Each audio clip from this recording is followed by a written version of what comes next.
You're listening to The Bible Guys, a podcast where a couple of friends talk about the Bible in fun and practical ways. Hey, everybody. For some reason, I had this desire to do this. I don't know why. Well, thank you. But hey, super exciting. But hey, welcome to The Bible Guys. Hey, I was going to mention that roll-in. You're like half the man you used to be. And so are you. Watching that roll-in? Yeah. Yeah, we were portly. Yeah, portly. If you were watching, of course, a lot of people listen. More than half listen. Yes. Right. But if you're actually watching it on YouTube, then there's a video roll-in that goes along with that audio roll-in. Yeah. And yeah. You're looking good. Svelte. So are you, buddy? You're looking svelte. Well, actually, this sweatshirt that I have on today, I just mentioned between the takes. Right. It's an extra large, and I'm swimming in it. I'm swimming in it. Good for you, buddy. So are you. Well, I'm not down to an extra large yet. Okay, but, compared to the roll-in. Well, compared to rolling, I'm out of the 4s and out of the 3s. Right. That's right. Yeah. So that's great. Yep. So, hey, we're going to open up with a segment today. And by the way, that probably means we should do a different roll-in sometime soon, right? Yeah.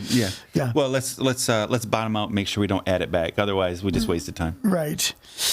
So here is... This is a fun one. Yes. It is Super excited about this segment. Holiday draft list. With Thanksgiving being next week, Desiree says, let's do a holiday draft list. Go back and forth, picking your favorite holidays. They can even be funny. Go until you each have 4. It doesn't say so, but I think we should do rock, paper, scissors to see who goes first. Rock, paper, scissors. All right, so here we go. 1, 2, 3, shoot. Ready? 1, 2, 3, shoot. Oh, I did rock, he did scissors. Now, for those listeners that have been with us for a while, you know that Zarbal was on like a 20 rock, paper, scissors streak. Yeah, streak. But these last couple... You've won. I know. Yeah, you've won. Okay. I think I started figuring out your pattern. I won 20 and you won like 3. 3. I know, but I'm feeling good. The last 3. The most important 3. I'm feeling good. I'm feeling good about it. Okay, so I get to pick first. Yes. My first, hey, you remember National Chris Day? Yes. Yeah, I was gonna say that's my favorite, but it's not. Okay. Bubble Wrap Appreciation Day is a real day. Yeah, is it really? It is. Yeah. I just looked it up. It's the last day in Monday. The last Monday in January there. And it's a day for anyone who loves the therapeutic act of popping bubble wrap bubbles. That's an actual day. I know. Do you love it? Yes. Do you love popping bubble wrap bubbles? Of course. Me too, man. It's the best part of Christmas. That's so funny. You get all those bubble wrap, pop, pop, pop. Hey, by the way, just in case the listeners are wondering, we decided to go funny with this segment. Instead of just drafting holidays, the actual favorite holidays. Right. We decided to... I don't know. That might be my new favorite holiday, to be honest with you. So we looked up in Chat GPT. Yes. So I typed in the question, give me a list of strangest national holidays. Oh, okay. So here's the one I'm going to pick for my first one. World Naked Gardening Day. Oh, that's one of your favorite? Well, you know why I chose it? Adam and Eve. Oh, I see. Right? Yes, Adam and Eve. Yes. So this is the first Saturday in May. It didn't turn out well for them, just in case you were wondering. Well, this says people are encouraged to garden in the nude while respecting local laws. Apparently, this is an actual thing. Okay, well, be careful with your snippers.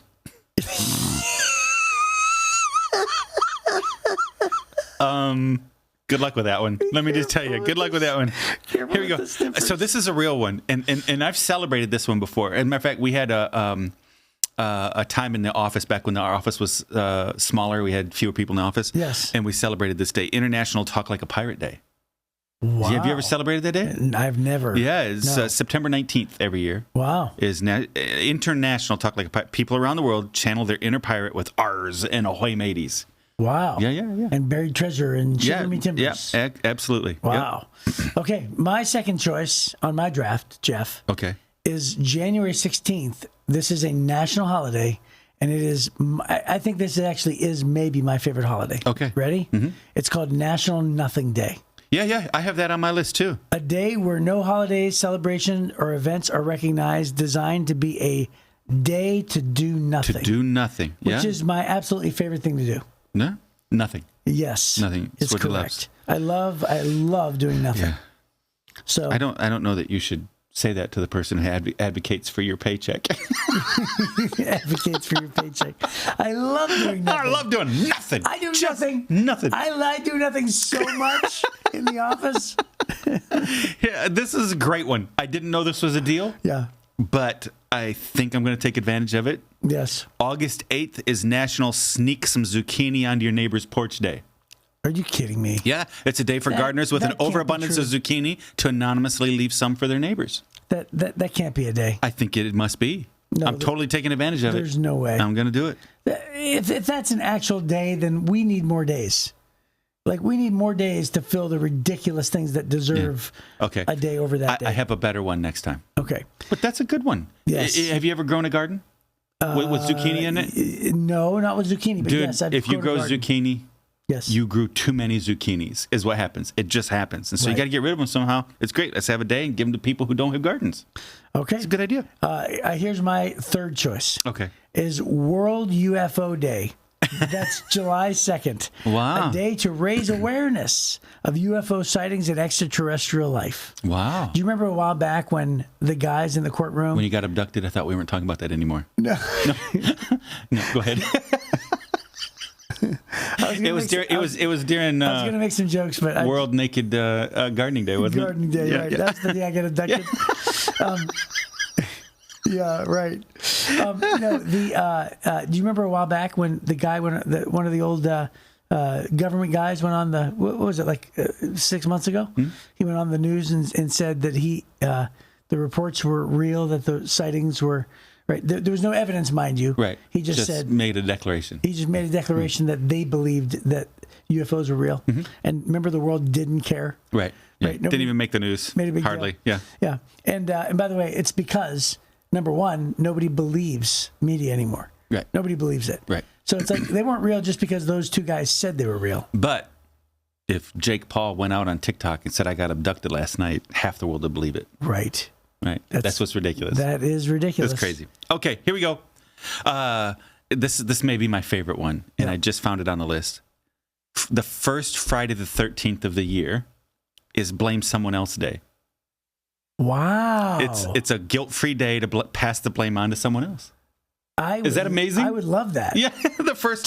So let's find out when it is. Walk around and just say, your fault. Let's find out when the first Friday the 13th of the year is next year. Ooh, there's.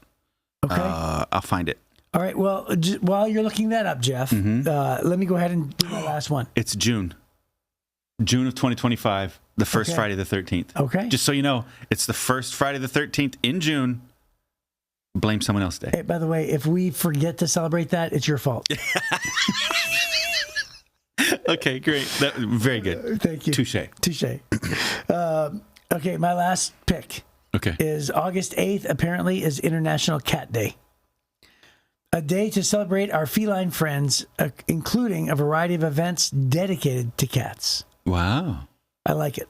Okay, you like that one. Well, when I got married, I wanted dogs. My wife wanted cats. We compromised and got cats. Yeah. But I like my cats. Yeah. I love them, actually. I love my cats. Well, that's nice. Yeah. That's super, super sweet. So I do defend cats, yes. Yes. To Excellent. those who don't like them. I actually prefer cats over dogs, Yeah, do you even really? though we compromised and got dogs. So, Wow. yeah. Okay. April 25th is National Hug a Plumber Well, Day. you're going to do 5. It said 4. Did it? Well, here's the bonus. Bonus. This is bonus material. It's an appreciation day for plumbers and all the work they do, but Nice. maybe skip the actual hug. Okay, well, then Their I'll job choose. stinks. Then I'll choose my last one, Cheese Lovers Day. Ooh. January 20th is a day dedicated entirely to appreciation of cheese. Well, that's my day. Yes. Let me just tell you right now. yeah, I love I'm cheese. a cheese day guy. Okay, all right. Thank you very much. Well, we're at 8 minutes, so we need to move So, on. one of my favorite books in the Bible, talking about a national day, we used to have holidays. Every day we would read the book of Proverbs. So every day was a holiday of Proverbs reading. Wow. was- Wow. Woo.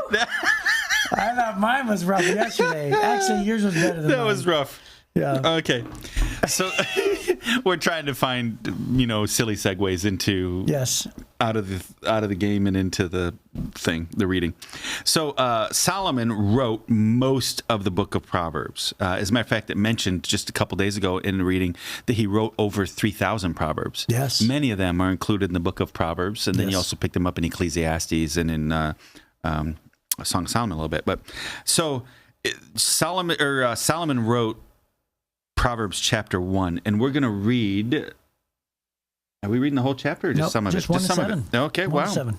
Why, man? The whole chapter is pretty great. Let's read the whole chapter. Let's do it. It's a long chapter. So what? Okay. These are the Proverbs of Solomon, David's son, king of Israel. Their purpose is to teach people wisdom and discipline, to help them understand the insights of the wise.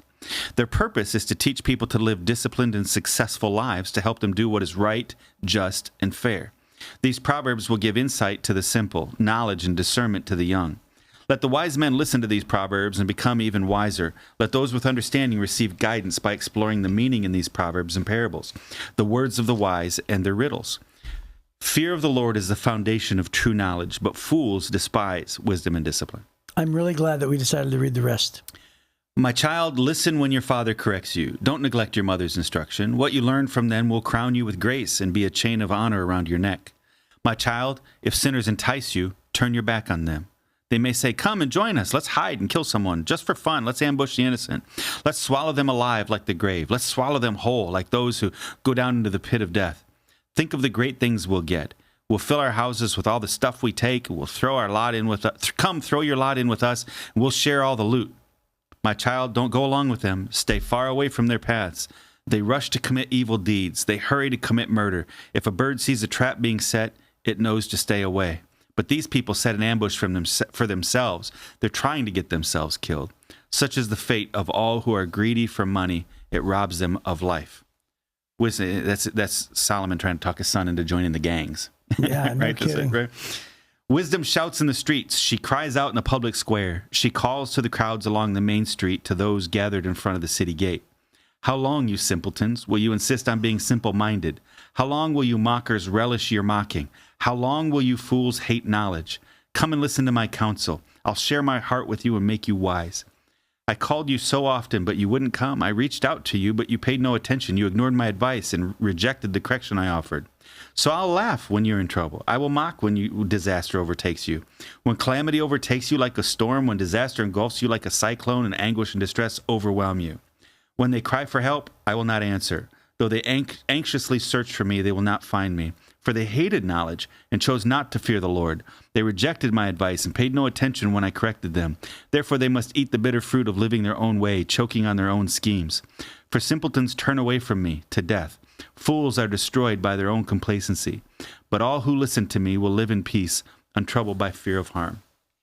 Well, that's a strong way of saying you get what you deserve, right? You get what's coming to you. Well, it's a strong way of saying there's a point when there's no coming back from the fact that you've thrown off all the wise counsel you've ever been given. Right. Right. You're free to make your choices, just not free to choose the consequences. Right. Right. Because this isn't God saying these words. This is wisdom. Right. Right. Verse 20 says, wisdom shouts in the streets. She cries out in the public square. Wisdom is available to all of us, but we don't all avail of it. And so then there's times then when we reject wisdom, when we do the foolish thing.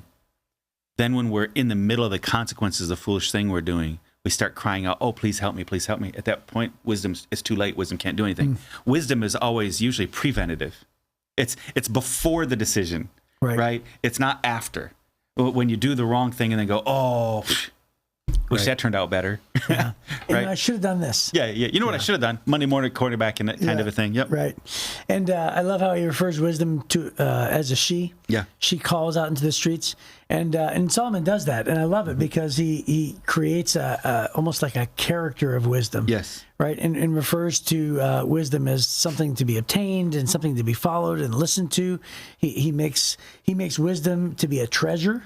Right? More precious than rubies and gold, he says about wisdom. Right. He makes wisdom to be a woman, to be desired and listened to. And but I love it so much. And you know what? He starts off by saying, my child, listen to when your father corrects you. Don't neglect your mother's instruction. And when you learn from them, they will crown you with grace. It'll be a chain of honor around your neck. I love how, as a parent, you're like, that's right, yeah, listen to me. But think about when you were a child too. All the wisdom that you just don't understand yet. Right. Isn't that cool? Yeah. And that's really Solomon's posture always, because God has given him the gift to be the wisest person who has ever or will ever live, which means everybody he talks to are like children compared to him. Right. Right. He understands his wisdom fully, right? But nobody understands the wisdom like he understands the wisdom. Right. And that is so interesting, isn't it? Because as parents, or those who have experience, right? Those who, listen, this whole chapter is about somebody who has given wisdom and says, I'm telling you, it's going to happen. And then when it does happen to you, I'm going to tell you, I'm not going to be there for you because I told you, because I know what's going to happen. I understand what's going to happen. And from the position of understanding, when you give wisdom to somebody who doesn't understand, it is just like what he says here. After the introduction of wisdom, he says, this is going to help you, this is going to help you, this is going to help you. He postures you like a child hearing wisdom from a father and mother. But honestly, that's everybody. No matter how old you are, if you don't fully understand the wisdom that's given to you, then we need to maybe pause and consider the fact that wisdom goes beyond our understanding or appreciation. Yeah. Wow. Almost always. Always. Yeah.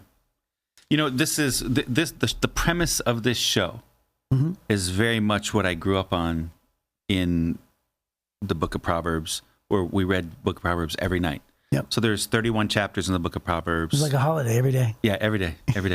And so my mom and dad decided early on that they wanted us to spend time in the Word every day. In the book of Proverbs, Solomon says wisdom is the most important thing. So get it. Get all that you can, do whatever it takes. And so my dad thought, you know what, I want to pass on God's wisdom as much as possible. So in the morning, he would, whatever his devotional was that day, whatever he read, he would write it down on a piece of paper, leave a little note, and ask us one or two questions that he left with from, having read in the Bible. So we'd read that at breakfast. But then in the evening, before we go to bed, we would read whatever the date was, we'd read that proverb. And so then we would just go through, and all of us, so me and my dad and my brother and my mom, sitting in the living room, we would read through, and then each of us would pick something that jumps off the page to us, which is essentially what you and I are doing now. Right. In every single episode. We're at 500 and some odd episodes. What one is this? I don't know. 569. 569? Yeah. Wow. Of the Bible Guys. And then we had 170 something of HC Daily, right?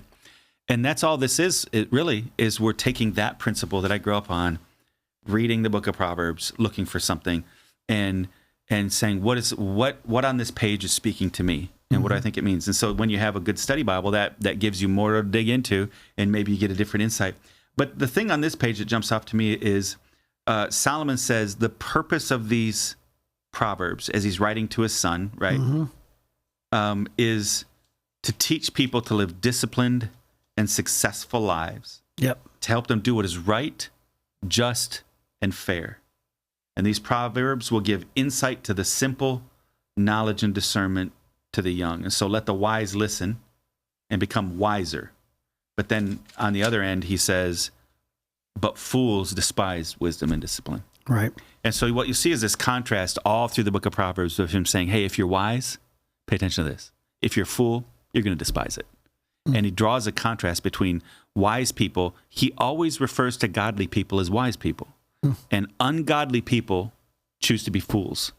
And it's because, and almost always it's connected to the fact that they've despised God's teaching.